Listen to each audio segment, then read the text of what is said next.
台湾看线，咱来看新竹竹北的风采5字矿建案工地附近的车路4月底发生这路边崩塌事件。县政府要求建商对5月开始要对这地质状况每10天做一摆雷达检测。今仔日特别针对社区大门口人行道开始检测，社区代表也去到县政府向今仔日来新竹的监委တင်情。 社区每一户窗仔门拢挂布条，大门口搁打出求真相的口号。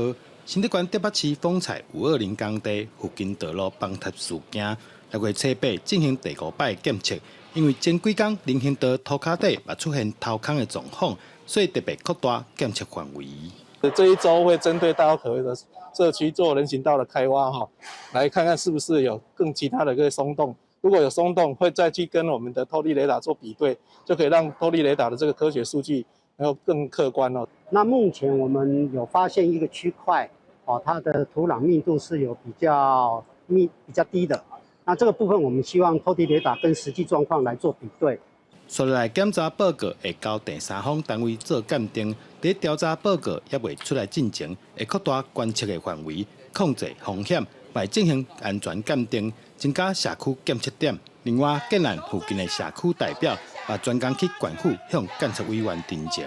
我们希望要先把真相调查清楚，之后再由县政府依照这个真相要求各个相关单位，包括自己县府的单位，还有更进一步是丰益建设，他们应该要做什么样的一个？接下来我们讲的要做安全。 怎么样能够赶快抢险？怎么做才是对的？其实我们也特别去找了第三方的，也就是这个台大的专业团队，然后来加入这样子的一个专业小组，成为最高的这个总顾问。所以针对大家对于未来有任何的这些需求，其实我们都会保持着就是配合，而且可以第一线的直接跟这个住户来沟通。社区代表批评讲，包括崩塌的责任、鉴定的进度、雷达检测的结果，目前拢看无到。 大家根本无办法继续安心待在厝内，呼吁爱赶紧成立调查小组，用早厘清相关问题，让大家安心。记者杜君和新竹报道。